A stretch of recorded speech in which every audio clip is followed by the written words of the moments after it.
All right, today's question comes from Caitlin in Colorado. Caitlin says, my husband and I are on baby steps 4 and 6. Our children's college funding is already covered through my husband's GI Bill. We paid off $175,000 in 27 months while working 6 jobs between the two of us. Wow. While that feels great, the problem is I'm exhausted. Well, no kidding. Yeah, I'm tired of working 70 hours a week, and I don't want to miss out on this time with my kids. I see in the Every Dollar app what the extra income can do for family vacations, buying the things we put on hold in baby step 2, and paying off the house, so I feel like I have to keep up this crazy pace. How do I change my mindset from the hustle and grind to get the debt done to this is a crock pot and a rhythm of life so I can finally enjoy what we're working for so long? Man, that's a question about identity that we get a lot, Dave. Yeah. How do I turn the Gazelle off? How do I let the Gazelle just rest and start grazing again? Yeah, when you finish your baby step 3 and you've got your emergency fund in place, we tell you to change from Gazelle intensity just to intentionality, just doing things on purpose. So here's what's new. What will never be the same, because you've changed the shape of your brain permanently, what will never be the same is that you will never again look at the Every Dollar budgeting app and not think, oh, I could do this. I can do that. I can do this. You're always going to have that thought because you've retrained your brain to actually pay attention instead of letting this happening to you. You're happening to it. And so that's great news. And you've identified what the problem is. You're tired. And so, you look at the Every Dollar app and you go, well, I'm not going to be working as much, and so we won't be able to do this and this and this and this. But now you're doing it on purpose. Yeah. And that's fine. Yeah. I like to, there's a 3-pronged decision-making matrix. Here you go. Practice, curious, and facts.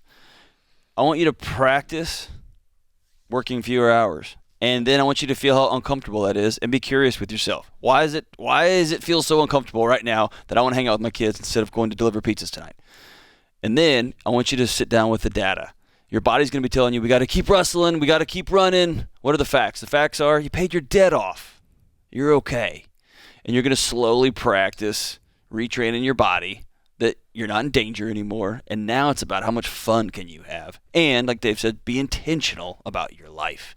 And I some folks, Dave, I've just come to understand some folks, and you may be like this, you hit a light switch, just off. Mm-hmm. Like, I'm good. I saved up my money, and I'm going to do this thing. I found my wife's that way.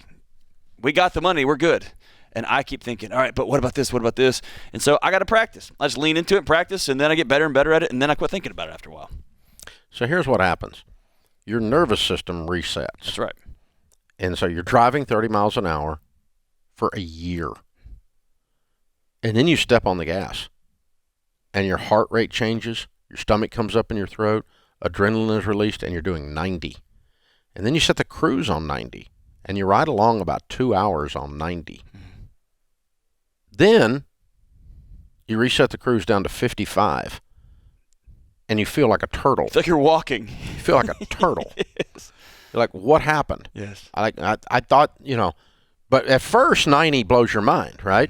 But then you reset and you drop back down to 55 after you've got your nervous system reset at 90. Then it just feels like this is a crawl. But you're still not at 30. Well, you're double. You're almost 2x what you were. And here's the demon here. Your body gets addicted to the cortisol and adrenaline that gets released at 90. It begins to beg you, go back to 90. We get that drug hit at 90.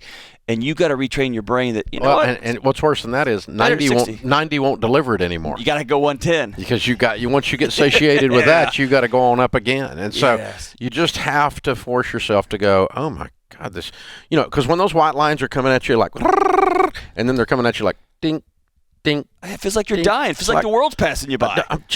Are we crawling here? Yeah. Are we ever going to get there? Yes. But your nervous system resets, and it does it in any area of your life. Once you've handled, here's another example. Okay, I talk to people that they made $60,000 their whole life, and then they start making $100,000, and they make $100,000 for 10 years, and they lose their job, and they get a new job making 60. I said, well, you're not going to keep making 60 because your brain is reset. Your nervous system is set at 100 now. You're going to gravitate. The gravitational pull is going to pull you back to the 100. But you've never been there before. The first time up that hill is a steep climb. Yeah. But it's like rolling down the hill to get there the second time because you're everything about you, your way your mind works is set on 100,000 now. Yeah. It just changes everything. Yeah, and you can't go back. Right. You don't. Once you've stretched, you can't go back.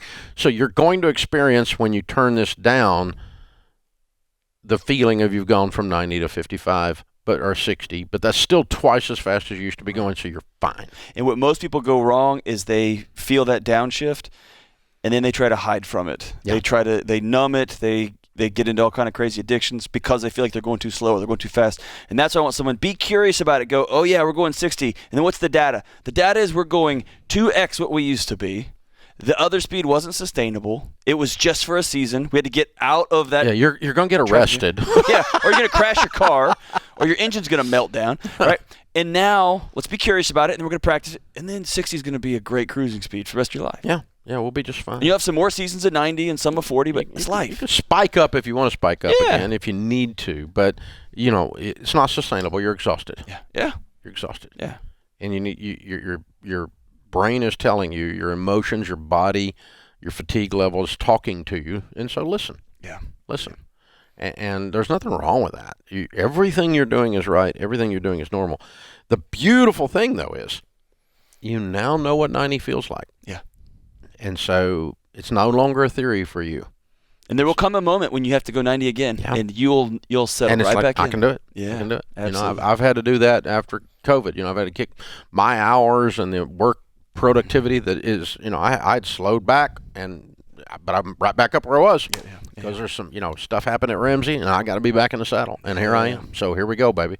And I'm back on the stage. I'm back in the media. I'm back in writing books. What do we got to do to get because this is what it takes to go right now. But it's not for everything. It's not for everything. It really wasn't hard to get back there either. Yeah, I know. It's and that's the thing. It's part of me like, just give me an excuse to go 90. I just want to go 90. I just want to go 90. And hey, I want Caitlin. I want you and your husband. Y'all go celebrate. You paid up. Have a marker. You paid off $175,000. $175,000 in 27 months. Go have a party. Mark the moment, and then say what's next. Don't just continue in the same river. Go on a trip and drive 60. Yeah. Yeah.